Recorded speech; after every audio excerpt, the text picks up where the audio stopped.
வெள்ளிக்கிழமை வணக்கம் நினைத்தலா நிகழ்ச்சியிலே முதலாவது நேர்காணல் பகுதியோடு இந்த வழி நாங்கள் இணைந்திருக்கின்றோம். இது ஆயுர்வேதம் தொடர்பான ஒரு பகுதியாக அமைய காத்திருக்கின்றது.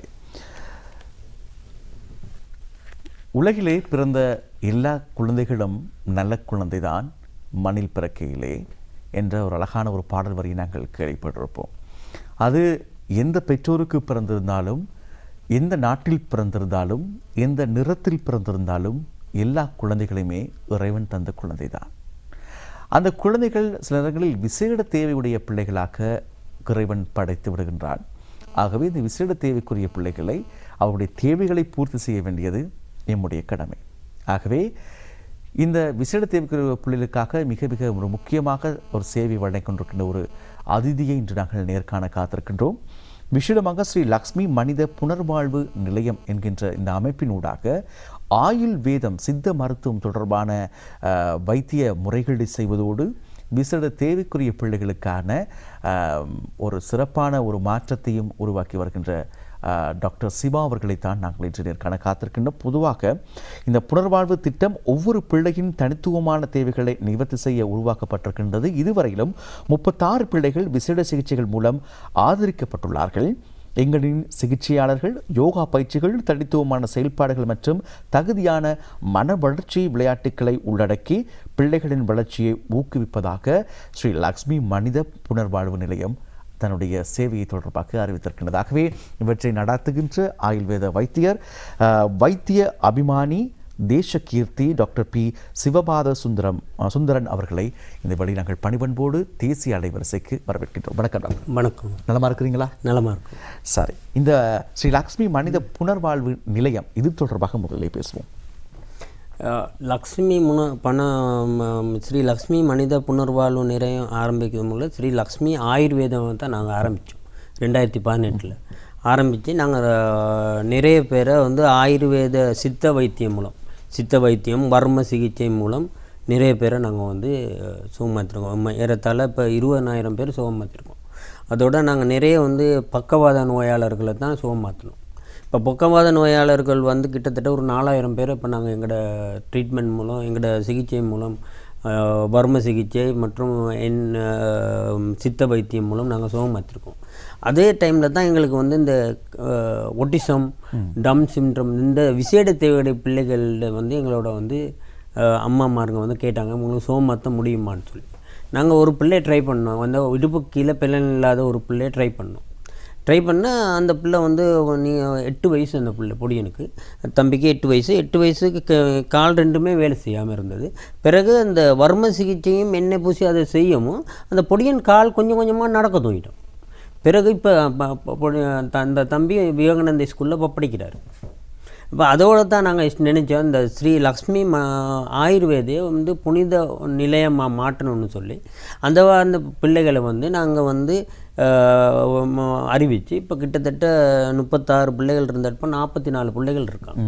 இப்போ அந்த 44 பிள்ளைங்களுக்கும் நாங்கள் பேச இல்லாத பிள்ளைங்களுக்கு ஸ்பீச் தெரப்பி பேசுகிறதுக்கு செய்து கொடுக்குறோம்.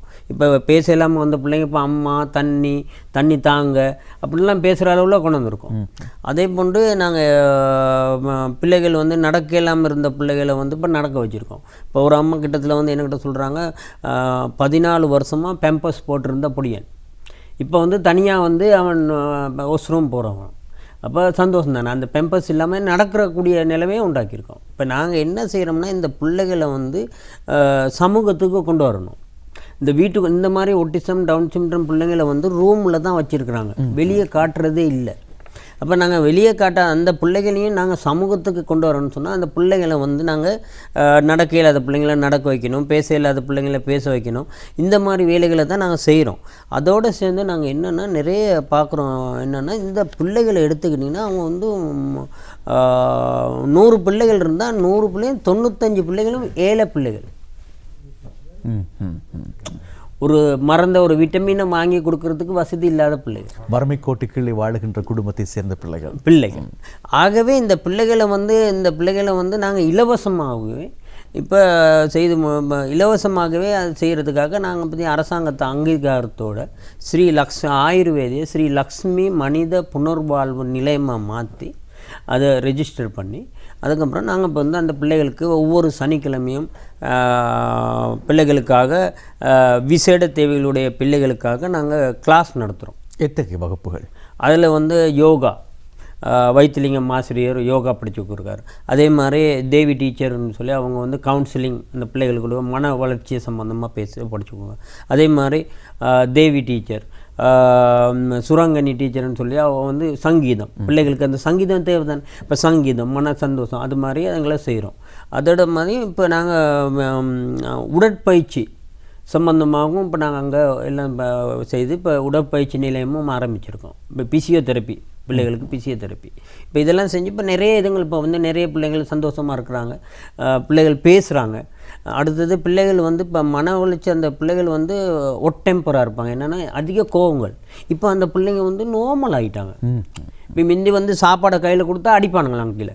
இப்போ அந்த மாதிரி இல்லை. இப்போ இந்த சாப்பாடை எடுத்து சாப்பிட்ற அளவில் அவங்க அந்த மனநிலையை நாங்கள் உண்டாக்கியிருக்கோம். அப்போ அது வந்து எங்கள் மனித புனர்வாழ்வு நிலையத்தால் நாங்கள் செய்கிறோம். ஏன்னா நாங்கள் இது வந்து ஒரு மனித நேயத்துக்காக இந்த பிள்ளைகளை வந்து பார்க்குற ஒரு நோக்கத்தோடு செய்கிறோம். நிறைய பிள்ளைகளுடைய புகைப்படங்கள் என்னுடைய கைகளில் இருக்கின்றன. விசேடமாக அந்த பிள்ளைகளுக்கு வழங்கப்படுகின்ற சிகிச்சைகள், அந்த பிள்ளைகளுடைய புகைப்படங்கள் இருக்கின்றன. இருப்பினும் ஊடகத்தில் அவற்றை காண்பிக்க ஊடகம் தர்மம் இடமளிக்காதபடியினால் அது அந்த பிள்ளைகளுடைய தனிப்பட்ட சில விடயங்களுக்கு அது இடையூறாக அமையும் என்பதன் காரணமாக நாங்கள் அவற்றை காண்பிப்பதை தவிர்த்துக் கொள்கிறோம். இருப்பினும் தனிப்பட்ட ரீதியில் நானும் அறிவேன், இந்த மனித புனர்வாழ்வு நிலையம் ஸ்ரீ லக்ஷ்மி புனர்வாழ்வு நிலையத்தில் அங்கே இருக்கின்ற பிள்ளைகள் எத்தகைய சிகிச்சைகள் வழங்கப்படுகின்றார்கள், அவர்களுக்கு எத்தகைய பயிற்சிகள் வழங்கப்படுகின்றன என்பது தொடர்பாக நானும் அறிவேன். அதேபோல புகைப்படமும் இவற்றை மிக தெளிவாக காட்டுகின்றன. இருப்பினும் நீங்கள் பிள்ளைகளை சுற்றுலா அழைத்து செல்கின்ற ஒரு புகைப்படம் இருக்கிறது, இதை நாங்கள் காண்பிக்கலாம். இந்த புகைப்படத்தை பற்றி பேசுங்கள். இது எப்பொழுது சென்ற சுற்றுலா? இதை பற்றி இது போன வருடம் 2025ஆம் ஆண்டு நாங்கள் குருகே பார்க்கு பிள்ளைகளை கூட்டிகிட்டு போன படம். இந்த வருடமும் நாங்கள் வந்து காலிக்கு பிள்ளைகளை கூட்டிகிட்டு போனோம். அந்த படங்கள் இன்னும் வந்து கிடைக்கல எங்களுக்கு. ஆனாலும் வந்து போன வருஷ படம் தான் இது. ஒரு புகைப்படம் என்னுடைய கையில் இருக்கிறது. சரி, இந்த புகைப்படத்தை பார்க்கும்பொழுது தெரியுது பிள்ளைகள் இந்த அளவுக்கு மகிழ்ச்சியோடு இருக்கிறார்கள் என்பதை நாங்கள் பார்க்கக்கூடியதாக இருக்கிறது. சரி, இந்த பிள்ளைகள் பாடசாலைக்கெல்லாம் போகிறாங்களா? இவங்களுடைய படிப்பு விஷயம் என்ன மாறி போகிறது? இந்த பிள்ளைகளுக்கு இப்படியான விஷயத்தை சொல்லிக் கொடுக்கறதுக்கு நிறைய பணம் தேவைப்படும். இப்போ ஒரு பிள்ளை வளர்ப்பதற்கே இவ்வளோ கஷ்டம் என்பது தந்தை என்ற இதில் நானும் அறிவேன். ஆகவே இத்தகைய பிள்ளைகளை பராமரிப்பதற்கான நிதி உதவி எப்படி கிடைக்கிறது? இதை பற்றி பேசுவோமே. நிதி உதவின்னு சொல்கிற நேரத்துக்கு யாரும் இப்போ எங்களுக்கு வந்து இப்போ ஸ்ரீ மனித புனர்வாழ்வு நிலையத்தில் இப்போ 94 அங்கத்தவர்கள் இருக்கிறார்கள். விசேடமாக அருண் தவராஜா அவர்கள், ரஞ்சித் அவர்கள், அது ஏசுதாசன் அவர்கள், இவர்கள் போன்றவர்கள் எங்களுக்கு 94 மெம்பர்ஸ் அங்கத்தவர்கள் இருக்குது. அவர்கள் வந்து ஒருவர் வந்து 1000 ரூபா, ஒரு 1000 ருபீஸ் பர் மந்த் அவங்க எங்களுக்கு அங்கத்தவ பணமாக செலுத்துகிறாங்க.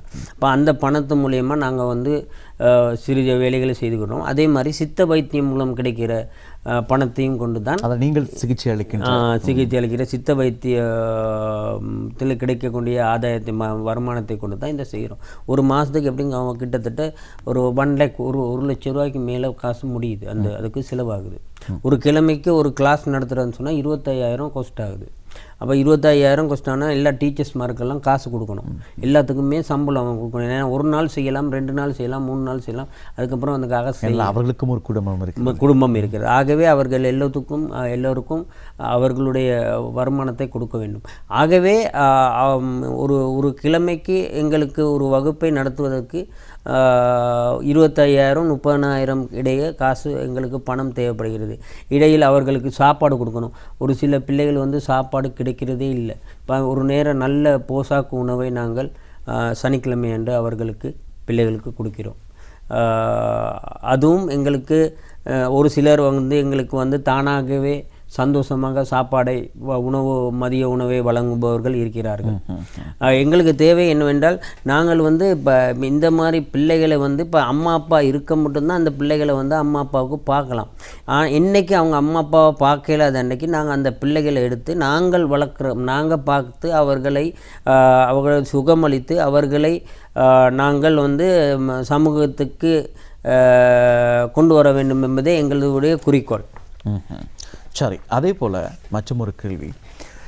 இதே போன்ற விசேட தேவையுடைய பிள்ளைகள் நிறைய பேர் நம்முடைய நாட்டில் இருக்கின்றார்கள். கொழும்பு மாத்திரமல்ல, இணைய வடக்கு கிழக்கு மலையகம் மற்றும் நாட்டின் பல பகுதிகளிலும் இருக்கின்றார்கள். அவர்களுக்கு இத்தகைய உதவி தேவைப்பட்டால், அதாவது உங்களுடைய இந்த புனர்வாழ்வு நிலையத்தில் தங்கி சிகிச்சை பெறுவதற்கு, அல்லது அவ்வப்போது வந்து இந்த சித்த ஆயுர்வேதத்தினூடாக சிகிச்சைகள் பெறுவதற்கு, அல்லது அந்த கைவிடப்பட்ட நிலையில் இருக்கின்ற பிள்ளைகள், அல்லது வீட்டிலே பூட்டி வைக்கப்பட்டிருக்கின்ற அறைக்குள்ளே பூட்டி வைக்கின்ற பிள்ளைகளுக்கு சிறகடித்து பறப்பதற்காக உங்களுடைய புனர்வாழ்வு நிலையத்தில் வந்து சேர வேண்டுமாக இருந்தால் அதுக்கான வாய்ப்பு இருக்கிறதா?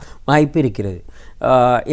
இலங்கையில் எப்பகுதியில் இருந்து வந்தாலும் நாங்கள் அவர்களை அன்பாக எங்களுடைய இல்லத்துக்கு, எங்களுடைய புனர்வாழ்வு நிலையத்துக்கு சேர்த்துக்கொள்வோம்.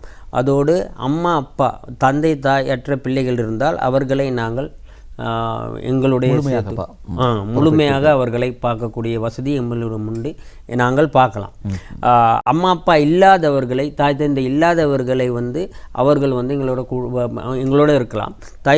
தாயோ தந்தையோ இருந்தால் அவர்களோடு இருந்து என்றையாவது அவர் இல்லாத நாளைக்கு நாங்கள் அவர்களை பார்க்கக்கூடிய நிலைமையை நாங்கள் செய்து கொண்டிருக்கோம். எங்களுக்கு வசதி வாய்ப்பு இல்லை, இல்லாட்டி எல்லா பிள்ளைகளையும் நாங்கள் எங்களோட எங்களோட இல்லத்துக்கு, எங்களோட ஸ்ரீ லக்ஷ்மி மனித புனர்வாழ்வுக்கு சேர்த்துக்கொள்ளலாம். சரி, அதே போல் மற்றொரு விடயத்தை நான் நினைவுபடுத்தியாக வேண்டும். கொரோனா பெருந்தொற்று காலத்தில் உங்களுடைய சேவை அளப்பரியது, அதை பற்றி சுருக்கமாக பகிர்ந்து கொள்வோமே. கொரோனா டைம் அந்த காலப்பகுதியில் நாங்கள் ஒரு நாளும் எங்களுடைய சித்த வைத்திய ஆயுர்வேதம் மூடப்படவில்லை. ஒவ்வொரு நாளும் திறக்கப்பட்டிருந்தது. அரசாங்க ஆதரவு இருந்தது. வத்தளை நகரசபாவில் உதவியோடு நாங்கள் முழு நேரமாக எங்களுடைய வைத்தியசாலை திறக்கப்பட்டிருந்தது. ஆகவே எல்லோருக்கும் நாங்கள் உதவி செய்தோம். எல்லோருக்கும் இலவசமாக சிகிச்சை அளித்தோம். முக்கியமாக பக்கவாத நோயாளிகளை இலவசமாகவே நாங்கள் செய்து அளித்ததுக்கான எங்களுக்கு நச்சான்றிதழும் நகரசபாவால் கொடுக்கப்பட்டுள்ளது. உண்மை, தன்னுடைய கையிலே மிகப்பெரிய ஒரு கோப்பு இருக்கிறது. இதில் பல சான்றிதழ்களை காணக்கூடியதாக இருக்கின்றது. சான்றிதழ் மாத்திரமல்ல, சில பாராட்டு கடிதங்களை அமைச்சினூடாக விசேடமாக சுதேச வைத்திய மேம்பாடு, கிராமிய மற்றும் ஆயுர்வேத வைத்தியசாலைகள் அபிவிருத்தி மற்றும் சமுதாய சுகாதார இராஜாங்க அமைச்சரூடாக வழங்கப்பட்டிருக்கிற கடிதத்தை நாங்கள் பார்க்கக்கூடியதாக இருக்கின்றது. இத்தகைய சில விஷயங்கள் எமக்கு கிடைக்கக்கூடியதாக இருக்கின்றது. இந்த ஸ்ரீ லக்ஷ்மி மனித புனர்வாழ்வு நிலையத்தினூடாக செய்யப்படுகின்ற சேவைகள் தொடர்பாக, அதே போல வழங்கப்பட்டிருக்கின்ற மற்றும் ஒரு சான்றிதழை நாங்கள் காணக்கூடியதாக இருக்கின்றது. இந்த புனர்வாழ்வு நிலையத்தினூடாக வழங்கப்பட்டிருக்கின்ற சான்றிதழ். அத்தோடு அது மாத்திரமல்ல, சில உயர் அமைப்பினூடாக விசேடமாக இந்த பீடங்களின் ஊடாகவும் வழங்கப்பட்டிருக்கின்ற கடிதங்கள் இருக்கின்றன. பாராட்டு கடிதங்கள், சேவை பாராட்டு கடிதங்கள் இருக்கின்றன வழங்கப்படுகின்ற சேவைகள் தொடர்பாக. அத்தோடு நான் பார்க்கலாம், நிறைய வத்தளை மாம்புல நகரசபையினூடாக வழங்கப்பட்டிருக்கின்ற இந்த சேவை பாராட்டு கடிதத்தை நாங்கள் காணக்கூடியதாக இருக்கின்றது. அது மாத்திரமல்ல, இப்படியாக பலரும் தனிப்பட்ட சிலர் வழங்கியிருக்கின்ற கடிதங்கள், அதே போல் டாக்டர் சிவ அவர்களுடைய இந்த ஆயுர்வேத வைத்திய சபையினால் வழங்கப்பட்டிருக்கின்ற இந்த சான்றிதழாக இருக்கலாம். அத்தோடு நாங்கள் பார்க்கலாம், இவருடைய சேவைகள் தொடர்பாக வழங்கப்பட்டிருக்கின்ற கடிதங்கள் தொடர்பாக பார்க்கலாம். இப்படியாக நற்சான்றிதழ்களையும் சேவை பாராட்டுகளையும் பெற்றிருக்கின்ற இந்த ஸ்ரீ லக்ஷ்மி மனித புனர்வாழ்வு நிலையத்தின் மற்றும் ஒரு சேவையாக நாங்கள் பார்க்கின்றோம். இந்த மாணவர்களுக்கு வருடந்தோறும் ஒரு கலை விழா நடத்துகின்றீர்கள், அதை பற்றியும் பேசுவோமே. வருடந்தோறும் அவங்க டேலண்ட் ஷோன்னு சொல்லி அவங்களோட அந்த பிள்ளைகள்ட அவர்களுக்கு ஏண்ட மாதிரி அவர்களுடைய விழிப்புணர்வுகளை காட்டக்கூடிய ஷோக்களை நாங்கள் இப்போ 2023 தொடக்கம் நடத்தி கொண்டிருக்கிறோம்.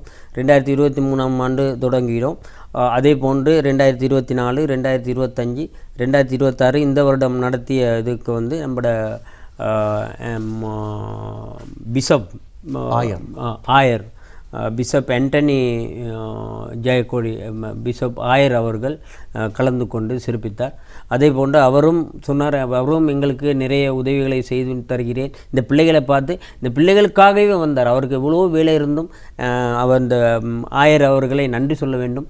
உடனடியாக எங்களுடைய இதுக்கு எங்களோட கலை விழாவுக்கு அவர் ஆசீர்வாதம் தந்தார். பிள்ளைகளுக்கும் பெற்றோர்களுக்கும் எல்லோருக்குமாக ஆசீர்வாதம் தந்து அந்த அந்த கலை நிலையத்தையே ஆசீர்வாதத்தோடு பொங்கிய ஒரு நிலையமாக மாற்றி அமைத்தவர் நம்ம எமது ஆயர் அவர்கள். அதே போல் கடந்த வருடம் பார்க்கின்ற பொழுது மகளிர் மற்றும் சிறுவர் பாதுகாப்பின் அந்த அமைச்சர் சரோஜா போல்ராஜ் அம்மையார், அதே போன்று விஞ்ஞான தொழில்நுட்ப அமைச்சர் கிருஷாந்த அபேரத்ன அமைச்சரும் இருவரும் எமது கலை விழாவுக்கு கலந்து கொண்டு சிறப்பித்தனர். உண்மையிலேயே எங்களுடைய குறிக்கோள் தொலைநோக்கு அன்பால் அரவணைத்து குணப்படுத்தி ஒவ்வொரு குழந்தையும் வலுப்படுத்துவதன் மூலம் நம்பிக்கை, வளர்ச்சி மற்றும் மாற்றத்தை நோக்கிய உன்னத பயணத்தில் நாம் வழிகாட்டுகிறோம். ஏனெனில் ஒவ்வொருவரும் கண்ணியத்துடன் வாழவும் வாழ்வின் மிளரவும் தகுதியுள்ளவர்கள். தொலைநோக்கு அனைத்து குழந்தைகளும் முதியவர்களும் முழுமையான அரவணைப்பு, நவீன சிகிச்சை முறைகள் மற்றும் ஆதரவு, இலவச சூழல் ஆகியவற்றின் மூலம் கண்ணியம், சுதந்திரம் மற்றும் நல்வாழ்வுடன் வாழ்வதற்கு ஏற்ற ஒரு கருணை மிக்க மற்றும் உள்ளடக்கிய சமுதாயத்தை உருவாக்குவதே எமது தொலைநோக்காகும். டாக்டர், இப்பொழுது இந்த நிகழ்ச்சியை பார்த்து கொண்டிருக்கின்ற அநேக மாணவர்களுக்கு இருக்கின்ற ஒரு கேள்வித்தான், எதிர்பார்ப்பு தான், எப்படி உங்களை தொடர்பு கொள்வது? உங்களுடைய தொலைபேசி இலக்கத்தை பகிர்ந்து கொள்ள முடியுமா? 0766 2663332. மீண்டும் ஒரு முறை 0766233662. ஆகவே இந்த இலக்கத்தினூடாக நீங்களும் அழைப்பினை ஏற்படுத்தலாம். மற்றொரு இலக்கமும் இருக்கின்றது, குறித்து வைத்துக் கொள்ளுங்கள் அன்பு நேயர்களே. 07272663332 07272663332. அதே போல 07662663332 07662663332 என்ற இலக்கத்தினோட அழைப்பினை ஏற்படுத்தி ஸ்ரீ லக்ஷ்மி மனித புனர்வாழ்வு நிலையத்தில் இத்தகைய விசேட தேவைக்குரிய பிள்ளைகளுக்கு விசேட தேவை ஏற்படுகின்ற பொழுது நீங்களும் இவற்றை அணுக முடியும் என்பதை நினைப்படுத்துகின்றோம். உங்களுடைய வேலை பழுவுக்கு மத்தியிலும் எம்மோடு இணைந்து கொண்டமைக்காக உள்ளமார்ந்த நன்றிகளை தெரிவித்து விடைபெறுகின்றோம். உங்களுடைய சேவை, உங்களுடைய பணி மென்மேலும் தொடர எல்லாம் இறைவனை பிரார்த்தித்து விடைபெறுகிறோம். நன்றி. நன்றி. இந்த தினம் நம்மோடு இணைந்து கொண்டவர் ஸ்ரீ லக்ஷ்மி மனித புனர்வாழ்வு நிலையத்தின் வைத்திய அபிமானி தேசகீர்த்தி டாக்டர் பி. சிவபாத சுந்தரம் அவர்களுக்கு நன்றிகளை தெரிவித்து நாங்கள் இந்த அளவோடு நாங்கள் நிகழ்ச்சியில் முதலாவது நேர்காணல் பகுதியை நிறைவு செய்கின்றோம். ஒரு 10 நிமிட இடைவேளையை தொடர்ந்து நாங்கள் இரண்டாவது நேர்காணல் பகுதியோடு இணைந்து கொள்ளலாம்.